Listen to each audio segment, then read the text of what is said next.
Maya, oh Maya, Maya, oh Maya. Tayo, tayo, tayo, tayo. Emu, emu, emu. One Maya, oh Maya, Maya, oh Maya. One day, on your Ogbe, even na Kuzodiacho. Akana, or Piana, the time, make Kuzodiaco. You papa buba, that side, do 50 me, sorry, God, it's now one pa. Akapa was a Raja, Chai, Karachimwa, Hayawa, that is so, Sagabuzani, Bosso. I will see your Bonalo, but that's a swallow, Rasai, Kanko, Kambo, the Kilun Nabahi, it's also come. Ogonye Ketailo, I'm one with the one of music department in the Zik. Eke kolum, Ogayu de Bukanam, Inde one bo. Omuavo, Maya, Rata Zelo Kamba, Maya, Maya, Emu, Emu, Emu, Shayo, Shayo, Shayo, Shayo, Emu, Emu, Emu. Memories, man. One day. That's probably I have to go. I want to hear. Yes. I have to go. I have my master, aka Papa Ngwari. And I have to edge Jarabata. Okay, we have now. Oh, no, when I have to go. So, I have to go to BFS. I am your thing. Naka Nim. If my master, oh, no, I'm already now. Yeah. Slim. Yeah, topic I do every time. Can see why na. I am bego kai kuzie. Mana mazan de mala kwa zao iblo chege walo wambo. Onya my generation bata because if I be na this is na ute. If I ne kumakia, why do we lose our health in the modern time? Kidney. I say liver, I say cancer. I was if I know, a bonka. So why do we keep losing our health in the modern time, in our time today, ever than before? So we'll be discussing that. I discuss here about. So come on again, I'm Mali for man. Come on, let me list you about no pure. So in where be a does we feel even I say now your kitchen should be your hospital, every go on by delicacy. So the my master, in the topic tata, why do we lose our health in the modern time than ever before? Why are there plenty sick people and where a lot of people are on a draw?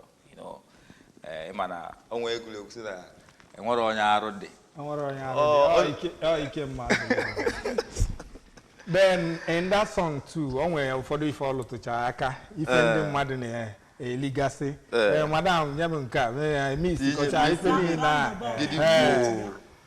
Kine miss beans, and when magage CH, he miss jollof rice, and when spicy CH. Then if he will live in giddy. So, mana, and when Margie, I'll jumbo. What changed in our world today? That may be the cause. Can you change with the problem? First of all, I would like to point out that we are not health professionals. You understand? And you are not on a medical line. But everything I know based on if I am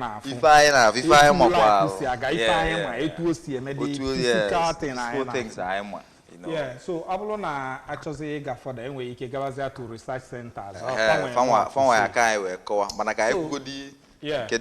in pointing out things and feel name health. First of all, etumadusito na account. Abiana for na generations na aya kawo ya basa ifefa na eli. Ogbe foreign rice in the go. Amanande ya diabetes that time boyebu.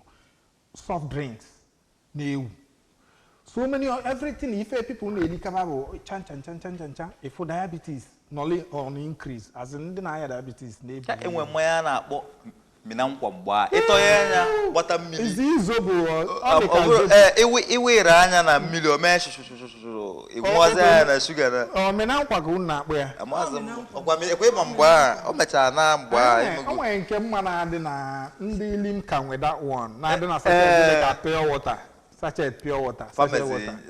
Family or to the doorstep. You know, Johnson. Okay. Yeah. All those things are and implications on health. Yes. And another thing too, initially, gas some places, but now exercise are most people we are from AC car to AC office to AC house, just then if you find a liquid too, most times fast food, canned food, or things in a now as in or they are not gonna say GMO. I'm not anything about it, so I wouldn't say much. All the things people nearly now local life produce artificially. So I believe one of those things were implications to health. One arowa jiaro, anokate welo otazi, welo man one way to see if from farm to mouth. Yeah, that time, that stage JCA to a I think it was better. But kita abutazi maybe follow na yezi ye kita. Iyenya welo sauce me for the phone way to fast magic onwe nke ana akpo onwe nke na adika paste or so ketchup yeah ketchup yeah ketchup so I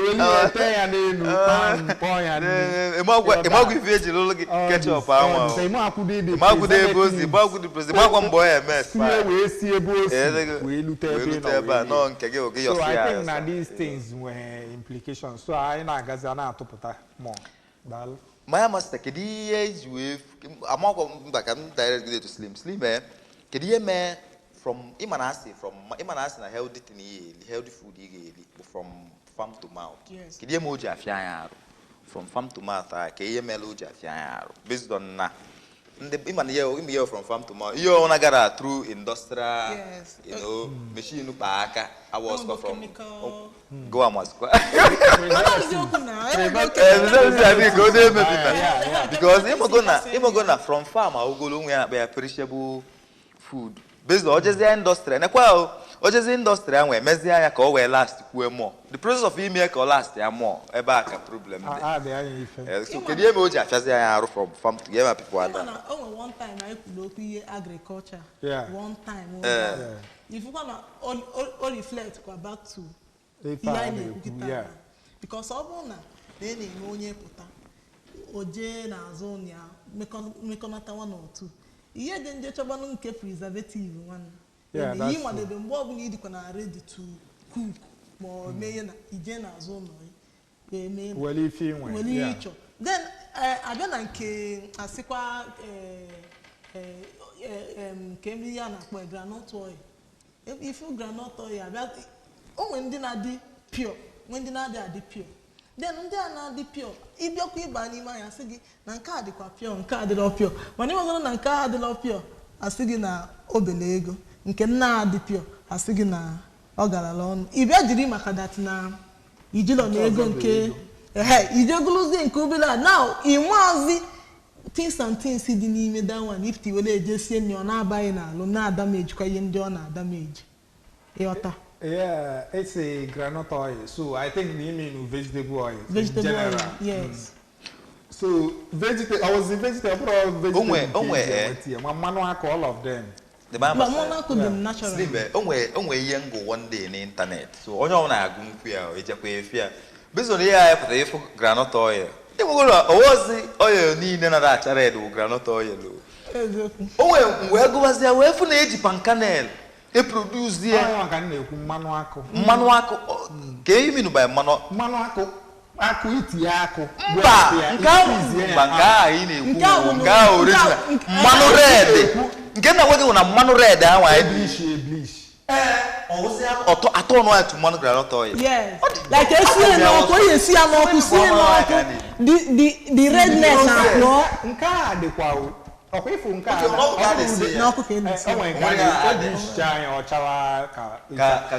another one.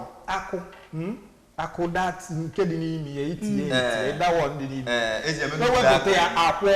instead of yezi to ese nwete udako akwo to ese me squeeze we process that particular one and when big companies in the area around now. So all that one kafana use it as oil. For you to process red oil, you will make the colorless one there. Or I think no, it may be the red oil because red oil is even more valuable than that stuff. Yes. So can you make that one all damage. Most of the money they live with most of all this again. Kita abazi ima mgbe nke nna okay mana ọ bụ daddy m mgbe ọ na-akọrọ m sị m oge a anọla ya na ihe eji eme ma gị bụ kedu mafia ogidi and if you I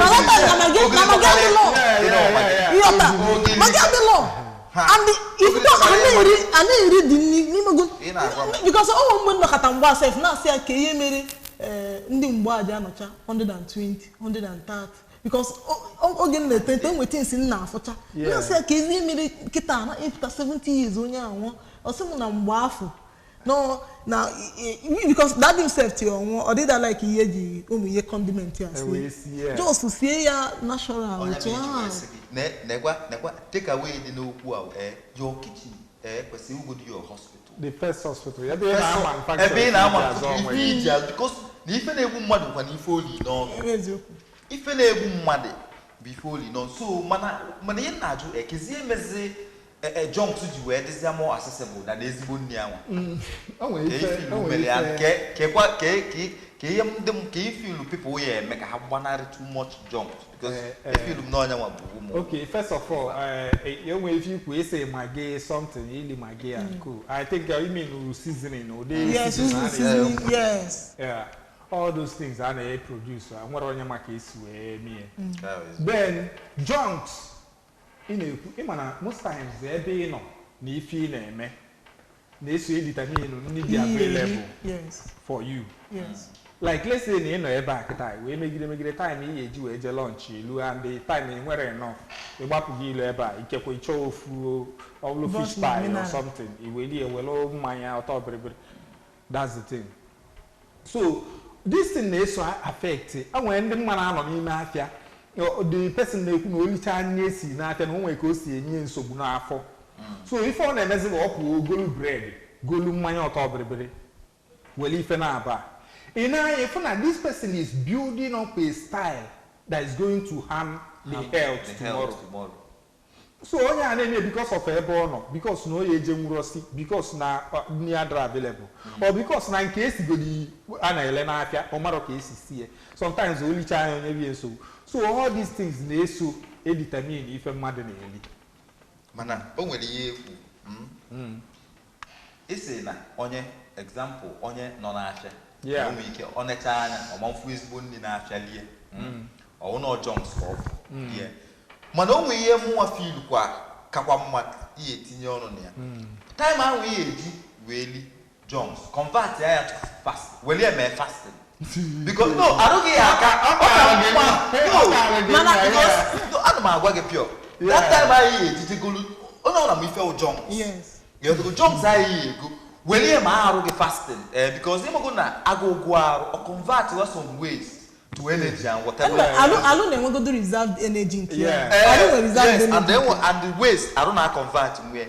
Come here, ili junks are maybe in a time you didn't know in the next 4, 5, 6 hours. Well, yeah, me fasting. Okay, I'll get more than. And one more. Then another thing to you why not seboloze sie nni no no sebolo na aka je ato meeting you on this one ebe magone ya na ebe ambe lunch time ebulu nni gi si no no jebe ato meeting you on no ye kwegi even no obo madu obo no ye kwegi onye obula yes if can sina okay from this time to this time oge ndi eli nni obo no 6 ka ije tete emuti tete ebe 5 come itinye alarm ihe niile dịkwuzi the simple kịta itinye alarm na like comfort mana the main eziokwu mma n'okwu a the my master bụ ọkwa ịma mgbe your health dị mgbe ị dị healthy ị nwere ike nwee a lot of problems maybe Nimwe problems, nimwe yeah. na ya ụgwọ school, ụgwọ nke nwa ọ na-eche gị. Mana we nweziri health problem. If only health problem he was now health problem. Imagine go na arụ na ya ka efi ya na-eche. Yes, all health. So why gịnị mere na ya da like akpụ ya mkpa? Mana ka ife me kede ka is kpụ ya ka inwe kede ka is ozi ya mkpa ka people here because ọ fiakwa arụ. Ife mmekwu ị mana ọ na-adị m isi n'isi nso wee so ile ewu. If you go back to those days anyị na-ekwu na fa na-eli natural food. I check kwa population that time. Ya afụ na population so n'ife na-eme. Then you check ndị na-akọ ọlụ. Then fa na-akọpụta nwa ife na-esulu fa. Yeah. All those things nwere role n'ife anyị na-asọfa today. Then iwe we got looted to this time. If na population increase, go you check the kind of job people are losing now. Most people, the percentage of people who have this population they are enough to produce if and I ever have for the tia kamase if folly. You understand? So Mandan they do at Mandan Amarodi to produce. Most times that time before Mother make the poor goli for ye na afia on afia. Man I can hear happens you notice na mother ni to afia if you na even happen you and afia all they lose Ugboleto. So apart from that, he we man go to a stage that now these challenges are go. And the only address if I am to agriculture. But mother the willing and ready to go back to agriculture. Then only chogodi nachi if I am mother. I know you can. If we no try development na bia. See we look on get that time on a set in. Na build the ways I do na manage. So switch your time I am alcohol. Oh, you know if I'm add now. Imal walk ball. Ile tonite as we colobe. E banarero ili Jones. Nke a wezu. Yeah. Mana echo ka e banarero ili Jones. Let's major nyeka example. Je no nwanya. No. Zelo.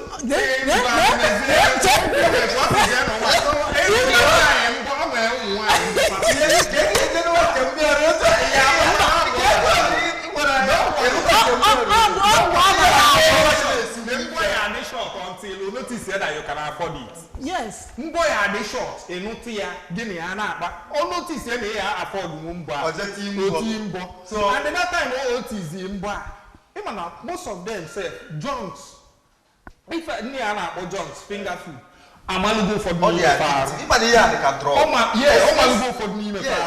When the person said, he noticed that somehow those things will start rubbing off on you. You may not get you only give them a to say a will to say a well custard, young all those things. So, we feature, of course, about breakfast to go, and the other bosses in a job. It's in of course, now I'm going to fly. I'm telling you, now, I can't tagari. You know, tagari, pancake. If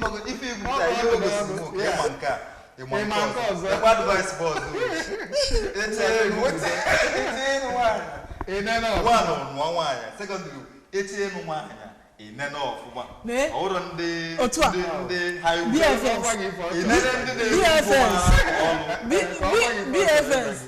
Owo kwano na nke kita. Then secondly, some nwoke mma. Bo ha the single and ha na single. Ha check ka sometimes I can't tinye no onto mentality onye sede. Like how some nwoke na even how you check. How you check. Ndị chọk igwe okwu na ndị chọk igwe okwu ndị anwa na days because fa kan ndị na-esi. Much go me example ga nne adị m esikwa. Ọ na mama na-esi but ọ na agbahasị ga alụ.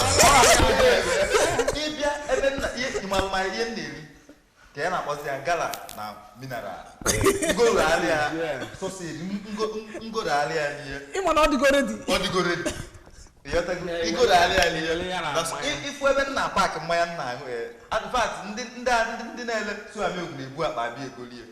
Mgbagbazi ahụ na na-egbu omume egbu ka azọ. Ngwanezi anya mgbe nnọziri nwaanyị aha ifo.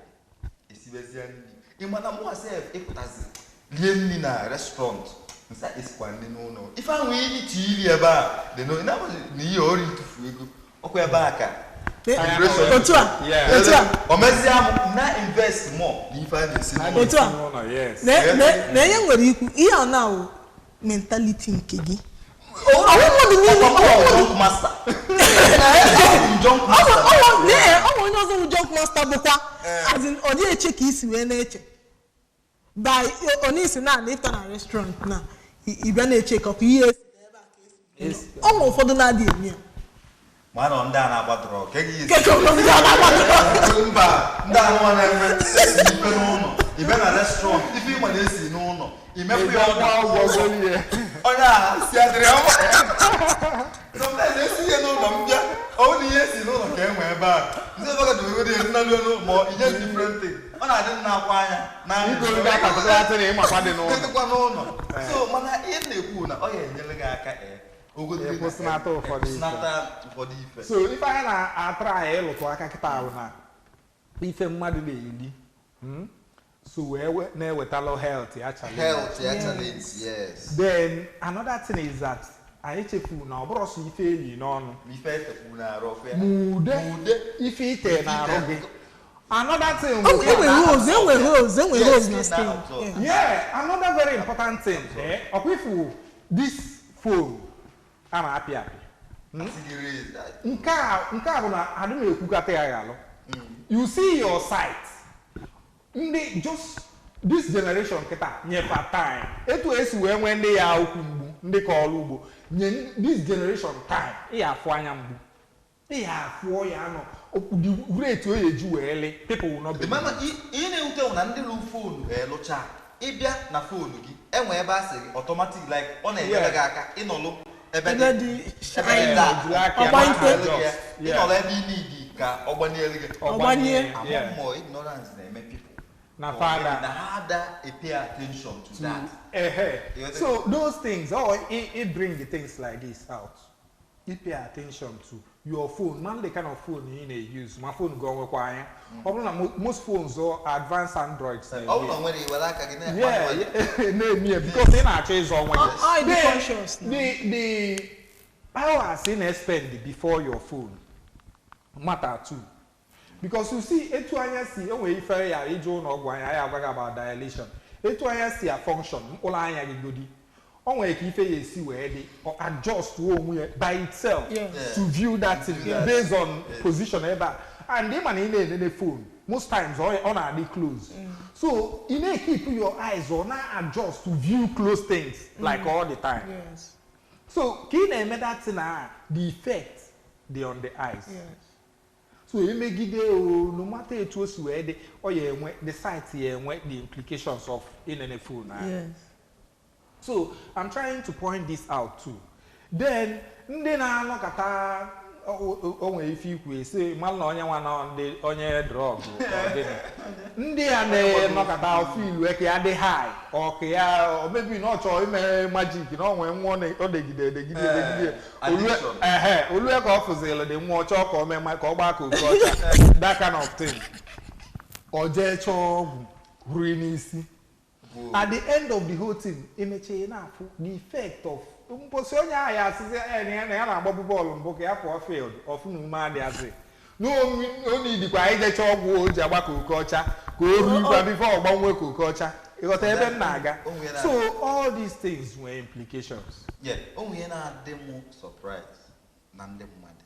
We always want to enhance. And ihe akwụkwọ ụmụ nwaanyị kụziri anyị ya o ya because nwaanyị ya nọ ịmago nwa chukwu kee gị ihe achọ makeup isi gị dị mma coil cha ma mma ihe achọ wig mbọ gị one in town and ya chombozo to kwasi ya na o ka nke onwe ezueli so o ya so mo ka fe mo ke mo no otu yi no na ibigo natural mo ka ogoro mo ka imu gi iru mo inolu enhancement see o na ikpota mmadu o na like ro ka ede o mo onye ya like ka ede ije na ki ide Mba chukwu nwe onye odebere gị na mana o yes some people na ahụta nke a eziokwu o nwere mụ na mmadụ na mazebo odobere gị ọ abịarị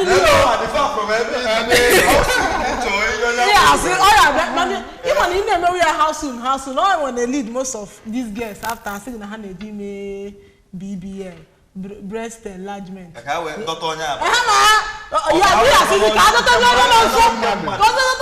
nọ nso onye ha na-eme onye ka nsị go ọ bịa dịkwa ka okwu unu na-abụ o nwere ka unu si apaiti because isi na chukwu oke eke wasị na chukwu nwe onye ndị nwa wee jụọ ya onye ọ nọ fa mụnwa nọlụ from my own side wee na-atink ị nọla Anambra chukwu edowele gị somebody na Anambra ị pụọ ife dịka na eje Delta odobele gị somebody na Delta because definitely your environment must be part of ife a na-ekwu data onye odobele gị ebe ị nọ ka o yi edobele gị ya you understand so ọ bụrụ na ọ nwee onye what I am seeing is that attraction bụ based on ndị efu ndị efu within ndị efu ka ọ na-edobele gị not na enwee any magical person eji mkpesa ngụ gị wee ke ekwetachakwa m eji mkpesa ngụ gị wee ke n'ọsọ ngwe onye idutela ọ dabala gị na ọ bụrụ mkpesa ngụ gị ife nwa filu so those people na-enlarge this thing bụ ka e wee dọta ndị nke dị available ya afford mu because ndị dị available kita gị no ndị ya afford mu the lifestyle factor lifestyle ihe emecha bụ because kedu the lifestyle a na-ekwu mana nke na-agụfa at that moment mana see young people onya by health no look ka we need educate the mmadụ anyị na-abandon our health so much the youth of the 21st century anyị na-abandon see if we start paying attention to our health what we eat ihe anọ mmadụ oge ọ na ị na-ata shawarma oge ọ na ị na-ata pizza ị na-ata nke nwa all these things are kedu ife onwe ihe ajọ nwa gị first of all ego na-egotie ife a oyegbu m egbu ka ọ ya azọ m azọ kedu ihe onwe to do with my health onye mee obesity ifu ji karịa onye nọrọ n'egwu kwe you know mana onwe ihe ekwu that na we are not meant to eat like enwe ndị aga ma agụ ụfa ma agụ agụrụfa they will eat based on that, we get 3 times, 4 times. Ejiri na anyị isi let's eat 5 times a day. Eche ni na mo get before. But no, we're supposed to eat when we are hungry. So that karo gi mbaru gi need that thing. But any excess of ya are so much. Maybe it do elonka. Oya egwu ese na maze of rice of wapu no of nke nwa no all those things are getting then onwe ife ebe nchọ ịlụtụ aka na destiny ikwu isi mgbe agụụ bụ mmadụ ọ bụrụkwa iwu na agụụ ya agụụ ya because sometimes mgbe agụụ ya agụụ ọ bụrụ na nne adịrị available ọ bụrụ na ị na-eli obere ị na-eli healthy food na-eligodi obere mgbe anyị chọrọ ili ya ije lie ya because ọ nwere somebody mma a professor ọ gbagotego na age ọ nwere time o ji eli nri lunch time ya lụrụ ana ifesa gị na nwunye na-akpa onwezi omenye gị ọ ya agwa gị please I want to attend to my husband okra na 2 o'clock okwa 1:30 the food ya dey ready because 2 o'clock on the dot the man ya nọ na dining table here whether magwa the 8 go well structure and that time ọ na-eje na dining table if ọ na-eji ili something healthy and ọ kpọ ọnya na ọnọdụ ga etu a doctor ya enye gị ọgwụ si gị gị nwa ịmagolu time iji eje agba ọgwụ gị time a ka o ya eji wee need the food ife so onye na-akụ ọ na-akụ 7 o'clock in the evening oligi ife niile o ya eli for that day oligodo aka na professor because ife ọ lụtụ n'ụwa na-asa anya kịta ị na-anya efu ife ndị anyị lụtụ gachago aka you don't need to be a professor to plan your life. Yes. Most times I'm going to say, this is about intentional living. you start it early. So that no our habit. Yes. In we go. Na mbo obu na oju we the let's say na echi ili ni e magolo time ije ili ni. Or na na anokata obu somebody na anokata onye onwe e work e po am exercise. And when some people get a chair na pa the big but family if na as exercise. And when they are we put a full car for nyara or na agwa gi na eje eli. The person eje kwa check him on when anything there enlarged in him afia. Or chore all those things. So it's wiser to live intentionally. Malatu is where you plan on and plan it when you are younger. The things you choose to do in your life, it determine how long you are going to live. People like Trump, Biden, all these people who go to go age. Or both in Nigeria and I call off points or off because of A2 or defend the person in the face before. And another thing, coming to this our topic, A2 madu si where chuego na so kwe determine how long onya be. A2 is chuego when you were younger. Udi ege echo. Udi risk you take. If I na again no kata efu won ko kata mizo. Oburo udi feel. Udi risk you take na na chuego. Onwe ndi na ebite loan. Onwe onye nke nnọkọta loan agency akpolo a woman nwunye mmadụ kpọchie na their own nnọka nwaanyị na-eti mkpudie na-asị chelu na oliro nni ụtụ something like that ọbụla ego ji ebite ego ji eme business petty business ọ na-emekwa n'ime afịa. So I saw that kind of thing where mba ebe a get or prison or cell ka efu na akpochi. So I had to speak up for that kind of at the end of the whole thing chọpụtakwa na onye nwan na azọ sef achọrọ dele ke ya di okwu pụọ ilu. You understand? So I settle kwa ya amicably. Etu mmadụ si wee chu ego na ndụ ya na ese determine etu health the person si aga. Onwe onye ya apụta ilu eme market ya afụfụ ọfụma. Ngwa afịa na-abata ogo ọbụla. Each time ọ nọ na-ekwo ya no offload jee gụọ nke dị na warehouse jee gụọ nke dị na container. Emecha ife ni na one of the men mma alụso gbata ego na main market. Mbosi ọnwụ on slump ka slump n'ime afịa. Ngwa afịa na-abata oliokwa nne ụtụ wee pụta o. Gbara ogwu rute n'ime afịa na ekwo ya slump n'ime afịa. Ebuli eje ụlọ ọgwụ ụlọ BP heart attack. The man master. I just a little break. We'll be back soon. I continue on this wonderful conversation I this afternoon. So I just a little break.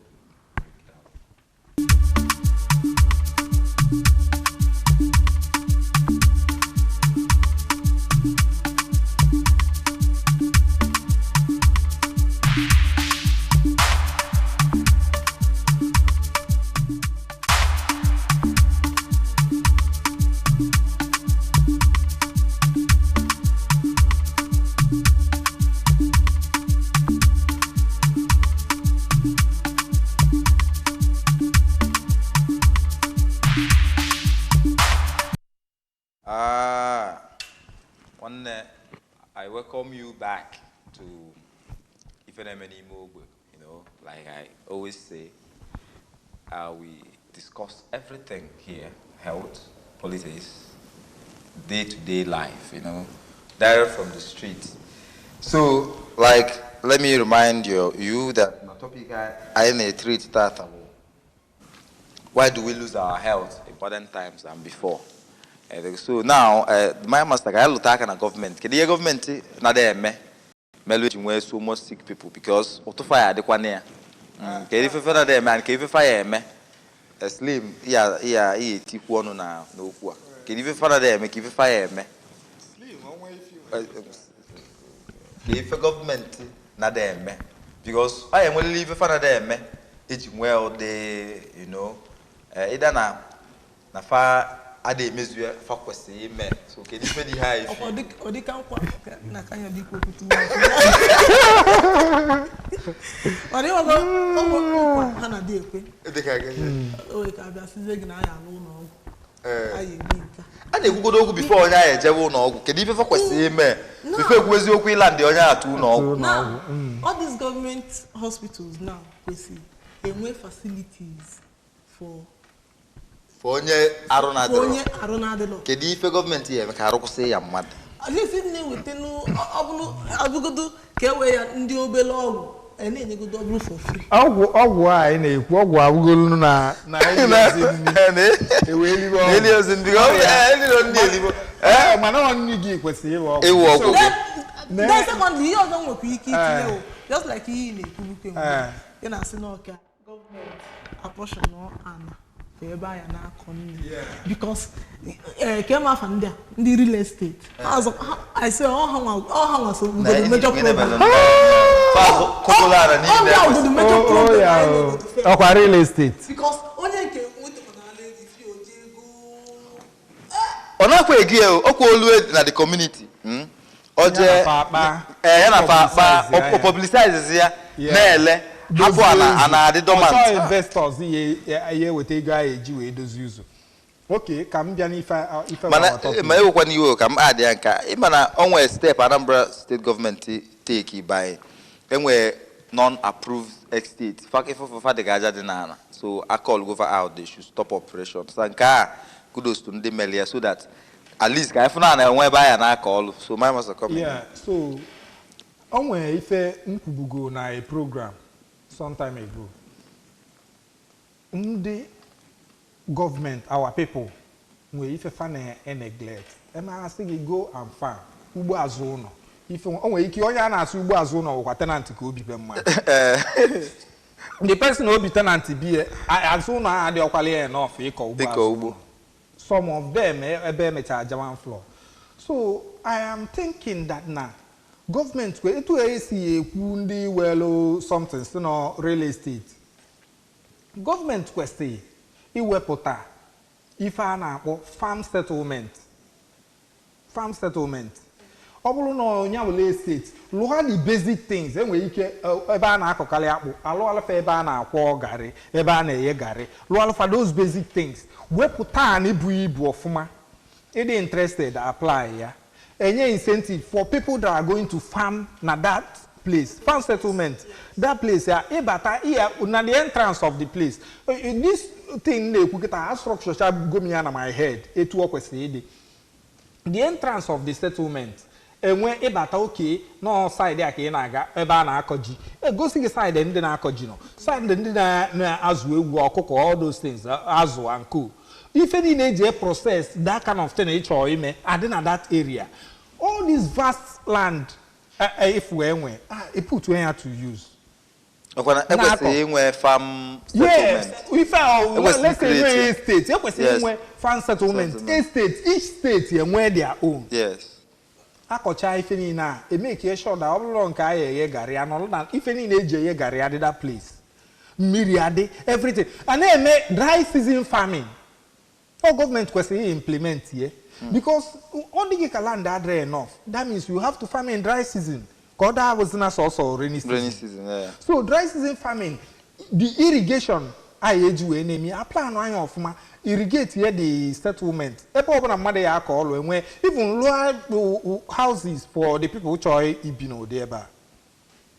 And ensure that this thing you create all or you create in me. Yes. Oh, you put so many things, even health side, this topic oh, you change so many things there. So, but you know, most times I say Aluazo. It's not just we are not running anywhere. It's not just about Eluzo. Create here the uso leading to this kind of settlement. On way clear link, let's say no vast. Ejego ma achala fu ebe na akọ rice fu etu esi a process here. Obulu na alụ something like that, man na this community no rice ka na akọpụta na that side. On your the access road to that place the wagadi, even security too, you understand? All these things we ụfọdụ na-ejekwa na farm because he na-ekwu okwu ife government here eme. Ụfọdụ na-ejekwa na farm anatazi ọka nkụ. So, all the mma ịgbakọ that the security of the people na-aga na the farm kwesị enwe etu esi akọva ya. Then the farm, the land ewepụta for ịkọ ọlụ. At least they provide the alpha amenities. The government kwesị itinye aka na ya. So all these things, enyecha all these things, they have no a boost if I affect the health positively. Thank you. Muna Anugie from the Maya Master. They go. So, government before ekwuwezi okwu ebia ana ekwu okwu hospital ogosi na anya feel go na farmland. Yes, ogosi na anya feel go na quality of food. And another thing that I failed to point out because also kwa ni ife na it's entirely the role of government to implement sensitization. Yes. Yes, and sensitize here. People man even find a little work one. I know if he preventing it you know. Programs like this are not only very implications. But it's not enough. Yes, I need the memo. You know, get from my master. Government need the memo. And they go to amend the buy on your own. Government alone. Uno wugi first of all no wugi elokwa anyanya wonke kitchen gi ijekwo baka ogba o na-emekwa from to mouth o ije likocha junk chowo uno wu government ya alolo ye imoro baka malia je browse wa yes imoro maka malia because we go na ya na acho iya afu mmado je ebe a na ele ejo kai ya na anu ya dokudokwa ingoro mmili ala na apụ onye nwa. No, I'm not telling you. Yeah. Ina okay, John, spirit, now all those things. Check him out. Government on your competition. Now you finish one bottle age. Okay, I'm from sorry post to. Finish here and one. After a week or 2 weeks. If I said 1,500 naira. Yeah. At the end of the whole thing, that's not us in only. Mecha at the end of the mecha buya. No way, Joe. I bully a boy before and now boy later. What do you make it? Dido man. So you see this. So he made this routine of people that and 5 o'clock in 1 minute. Yeah. Maybe see Ototo, yeah. You went time, of course. Good water. Good water. Kife millionaire drone, kife when millionaire drone. So you need the ability to survive. A young boy can do very under. A young boy can do is a super pressure now baculus. Why will you do that? That thing now, those chemicals can kill you. VFS. On your own influence. Some people, I wonder if I use a Ebayata, Ubialeg, fully form a gadrum, it's Irania. One day, a choy way, father. Imutan work in fear where Imutan way more kidnapper. No, that is it because when you feel me, every Nakuzumro long way that yourself, I got to Kuzilong Nifa, the bad to your health. In fact, on your own that Mabel had drug. Whoa, on your commit suicide in advance. And in there, may have drug. All society give me go in advance because I have to one day. Or better than heart or better advance.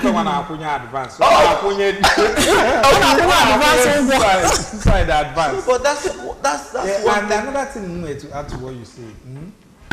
You see water. The value of water, good water, is most times underrated here. You should show do her shui. This is Chinese language. Chinese doctors will always tell them, always drink water. Yes. That's the first food, farmer, water. Then they talk about shui guo with fruits. Shui is because there is water in every fruit, you know. Yes. Shui guo, nearly fruits. Yes, that's fruits. Yeah. Then after all these things, their best, whatever they eat, they always cha is their tea, water, and what tea they are in a mix their own vegetables, or they drink it. So yeah, their own tea. So even if that for China tea or if I any mix together or my hotel. So on our mind na no mmiri ofuma. Then it's good to consider vegetables, fruits. These things they very very important to our health. And when they were fruits, befa deje ebuti. Ah, fruits na bro get call say fruits. no go. When they were deje ebuti. Even na Jaman for Idi ame bush beba na anabata ndi mmod. Na anabata ndi yeli fe na. This life e mako e bia e bi once. No e pitara anya ogugu kwa amakwa mmon otu ozo ozi ebe ozi ye. Enwekwa ebe ka kwa enwekwa ebe feel uka owe for I no. So let's make it better. How do you make it better? Let's health first. Can I take care of our health very very serious. So una anugie tata ya ekwu maka our health. Nke akwa onye nwenti. In fact, you need your day nwenti. Na ekwesị ịnụrụ ya automatic. Ka akwa ọtọ ọnụnụ. Because when you don't take care of your health, then your health will fail you. Oh, you fail me because you need to take care of your health. The manifest is say mana nka na asia so onya the malo na mkpocha care from getting farm to mouth. Mkpocha care from farm to mouth. You na gara through processes in eli uche ga there. Anya ga asakwa malo what's up. So the slim ka inwe ke iku ka ayu mechiza na ogba anya ejegolate. Ndị ba ihe nwee ike ikwu ka n'ihe ọbụla anyị kpọrọ mkpa ya na-abakwa n'ụlọ anyị. Anyị kpọọ our health ọ dịla anyị otu afọ. Isi nọ n'ịpụta n'ụtụ enwa mmiri ọ na-akụ 10 enwa mmiri ọ na-akụ at least ka ebidogodo from this little one ka e wee na-ekwuzi okwu ọda ndị nnukwu at least bidogodo from mmiri ibido from food. Onwe mgbe afọ na food and nutrition na-asa elisia nri ta watermelon elisia nri elacha orange watermelon I just not agwa gị mgbe afọ na because it helps. Mana ụmụ ihe anyị akọta nkwụ ya n'ugbo for ndị na-akọ. Of course na. Ihe na-ewute na ndị enwe opportunity ịkọ lada akọzikwu. So we should produce what we see. These things say for anyị na ọ galon anyị akọta nkwụ ya. Ba anyị akọta nkwụ ya n'ugbo gị. My master ka no nu ka yeah, if I'm way time it a clock say tick. Time is ticking everybody out. Man is you. Whether you take care of yourself or you take care of yourself, time is ticking everybody out. So intentional living kwesi ibido from kwesi ka na pass ya to ụmụaka like emuta nwe pass ya to ụmụaka or mal from inception mgbe amụ ya imeli ndị ihe emenwuli ka ọ ya mgbe o ye take care of onwe ya ka o solu foundation ha ile wee gawa. So kwesi ka anyị na fruits, water, vegetables. These things the more important than whatever you think you want to eat. Or go in we kitchen nature. So I be with all these things. I say I know go to police we bia. I hear megodin dey before I have our government. Yes. So ka government and I check government get you on and dey fight. And I hear me ulo onwe gi. Ka I na megodi una megodi I no. Daalu no. I na go to police abia. Una go from the my master. Before I chawo no ogu malo na ife go onwe gi ba ife na eli. So kama too much of junks me fasting. Or healthy healthy taro. I'm telling you, what na based on near before na. Even Bible says a man shall not live. So come on, fasting. We're fasting no obralo. Yes, your body will heal itself. Point out